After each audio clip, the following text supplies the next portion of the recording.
One channel में आपका हार्दिक स्वागत है।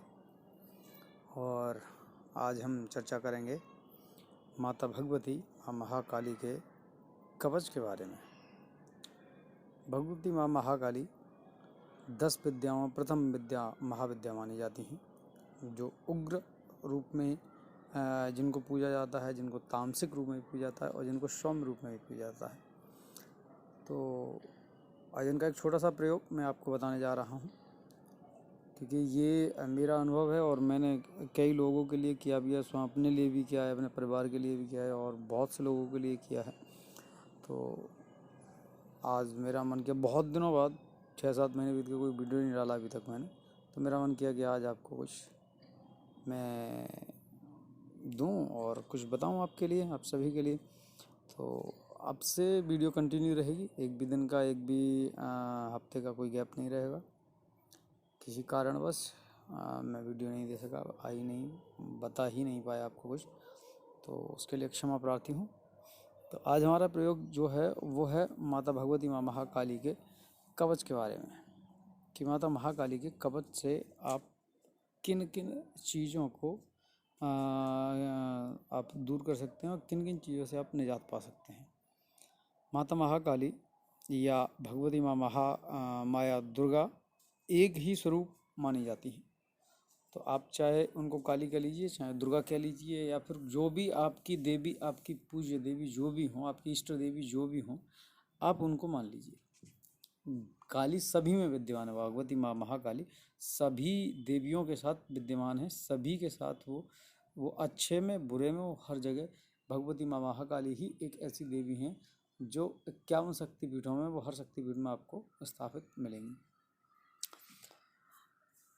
अब जो प्रयोग है वो प्रयोग इसलिए है कि जैसे कवच का मतलब है कि आपकी चारों तरफ से सुरक्षा के लिए कवच को बनाया जाता है। कवच कई तरह के होते हैं, आगे आने वाली वीडियो में और चीज़ें भी आपको बताऊंगा, लेकिन फ़िलहाल वो चीज़ जो मैंने स्वयं करी है और जिसके परिणाम भी अच्छे रहे हैं अब तक।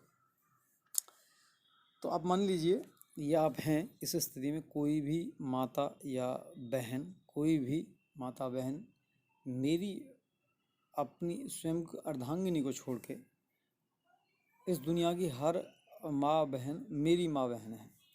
तो यदि किसी को कोई परेशानी ऊपरी बाधा की है, मान लीजिए कोई तंत्र बाधा की है, मंत्र बाधा की है, यंत्र बाधा की है, किए कराएगी, कितनी भी परेशानी है, कितनी भी भीषण विद्या उन पे की हुई है, और उस विद्या का टाइम जो है, जो जितने टाइम के लिए एक बोला जाता है विद्या में, यदि आप कोई कृत्य किया जाता है या कोई कृत्य आप करते हैं किसी पर, तो उसमें एक टाइम होता है। यदि उस टाइम को क्रॉस कर नहीं गई है वो चीज़, तो आप ये मान लीजिए कि वो 100% वो स्वयं अपने आप ही इस प्रयोग को करें, और वो 100 अपने आप ही 100 महीने के अंदर वो सही हो जाएंगे। लेकिन ये उसके लिए बहुत जटिल हो तब। और यदि वो, अब ऐसा नहीं है कि मैंने कहा कि वो टाइम निकल गया, यदि टाइम निकल भी गया है तब भी वो हो, तो सब भी हो सही तब भी जाएंगे, लेकिन फिर उसमें 90 दिन का या 120 दिन का टाइम लगेगा, यानी या तो 3 महीने या फिर 2 महीने, ये इतना लगेगा। अब उसके लिए क्या है कि आपकी कैसी भी परेशानी हो, चाहे आपकी तंत्र बाधा हो, मंत्र बाधा हो, वो वैसे जो भगवती माँ महाकाली का जो कवच है वो बैरीनाश के लिए होता है, यानी सर्व शत्रु संहार के लिए होता है, सर्व शत्रु का संहार करने हितार्थ वो होता है। तो आप किसी भी परेशानी हो, मान लीजिए कोई भी परेशानी हो, कोई भी अड़चन आ रही है, उसको शत्रु के रूप में आप देखिए, और भगवती माँ महाकाली से आप उस परेशानी को शत्रु के रूप में ही आप बताइए। वो उसी आपकी भावना के अनुसार, आपकी लग्न के अनुसार, आपकी जितनी भी लगन उनमें होगी उनके अनुसार वो उसी ही गति से काम करेंगे। तो करना क्या है, करना ये है कि आप किसी भी शनिवार से, किसी भी अमावस्या से, यदि कोई परेशानी है, किसी को तंत्र बाधा के रूप में कोई परेशानी है तो कवच का ये प्रयोग शायद अब तक YouTube पे नहीं होगा किसी के पास, और ना ही मैंने अभी तक कोई वीडियो देखा है YouTube का कि काली माता का कवच और वो ऐसे बताया है, लेकिन मैं बता रहा हूँ आपको, और ये सिद्ध प्रयोग है। आप इसको जब भी करें तो बहुत सोच समझ कर ध्यान से, लेकिन ऐसा नहीं है, सोच समझने का मतलब ये नहीं है कि आप कर देंगे तो पता नहीं क्या हो जाएगा। गलत न करें। यदि गलत कर दिया आपने, किसी को आपने बुरा सोचा कि मैं उसके लिए ऐसा कर दूं, तो देखिए मैं बता रहा हूँ आपको सही करने के लिए, आप करेंगे उसका उल्टा, तो परिणाम आपको विद इन 3 डेज आपको देखने को मिलेगा। आपकी कोई ना कोई चीज़ बिगड़ जाएगी, आपका कुछ ना कुछ नुकसान हो जाएगा। आप जब भी करें, आप अपनी रक्षा हितार्थ करें।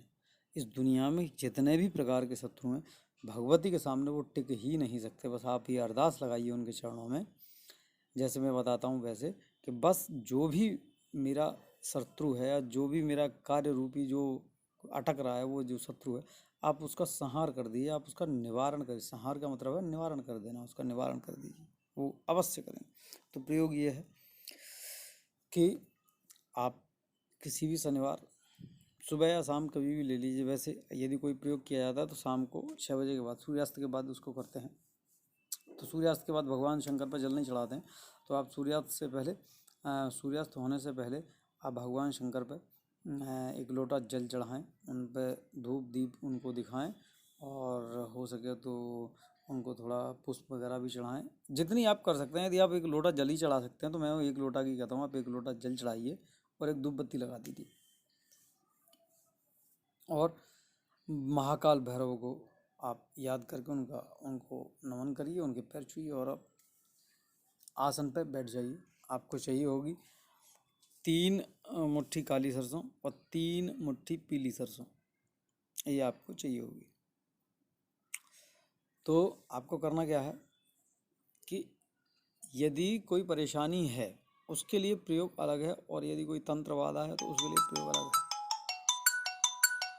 तो अब दोनों ही तरीके से आपको प्रयोग करना है, और वो प्रयोग ये है कि आप आसन पर बैठ जाइए, आप एक माला भैरव मंत्र की करिए, उसके बाद एक माला क्रीम मंत्र की करिए, या जो मंत्र आपका, उसके बाद आप 3 पाठ काली कवच की करिए, फिर से एक माला क्रीम मंत्र की, और फिर से एक माला भैरव मंत्र की करिए।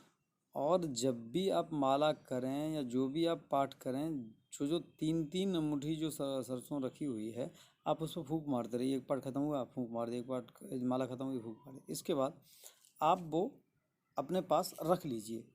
ये आपको ये वाला प्रयोग 10 दिन करना है, यानी 10 दिन आप ये करिए, उसको आप अपने पास रखिए। और 11वें दिन एक छोटा सा हवन आप करना चाहें तो कर सकते हैं, अन्यथा आप 11वें दिन यही प्रयोग करके, यही फूंक मार के आप बताशे या किसी का भी प्रसाद माता को चढ़ा दें और प्रसाद बांट दें। अब प्रयोग शुरू है। अब कि यदि आपको तंत्र वाला है तो आप उसमें से 3 चुटकी पीली सरसों, 3 चुटकी काली सरसों आप ले लीजिए हाथ में, और उसमें नमक रख लीजिए। मैं नमक बताना भूल गया, आप उसमें 3 मुट्ठी ही नमक भी उसी के साथ रखिए। अब आप उन 3 3 को लेंगे, और किसी भी शनिवार से, ये 10 दिन का प्रयोग आपको हुआ, आपने ये सिद्ध कर दी चीज़। उसके बाद अब आप शुरू करेंगे तो आपको करना क्या है कि आप नित्य प्रति जो इस भी व्यक्ति को, जिसमें माता बहन को परेशानी है, उसके नाम से संकल्प लेके आप एक माला भैरव मंत्र, एक माला क्रीम मंत्र, एक पाठ काली कवच, फिर से एक माला क्रीम मंत्र, और फिर से एक माला भैरव मंत्र की करेंगे। ये प्रयोग करने के बाद, और 3 चुटकी, वो 3 चुटकी सरसों पीली, 3 चुटकी काली, और 3 चुटकी नमक आप रख लीजिए अपने सामने किसी चीज़ में। उसको जब ये पाठ कर रहे होंगे आप रखा रहने दीजिए, और रखने के बाद, उसके बाद उस व्यक्ति के ऊपर से, जो व्यक्ति परेशान है उसके ऊपर से उल्टी 21 बार उतार के और उसको आप जला दीजिए। ऐसा प्रयोग आप 11 दिन करिए।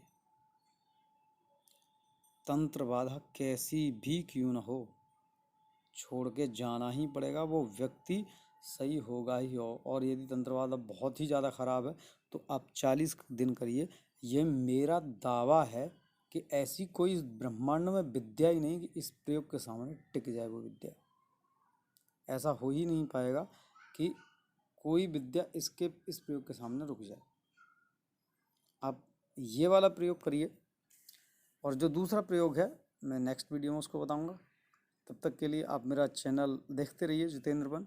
आप मेरे चैनल पर यदि नए हैं तो सभी लोग नए हैं क्योंकि मैंने अभी शुरू किया है, मेरे ज़्यादा सब्सक्राइबर नहीं है, तो आप मेरे चैनल को सब्सक्राइब करें और बेल आइकन को ज़रूर प्रेस करें और प्लीज़ आप ज़्यादा से ज़्यादा इसको शेयर करें।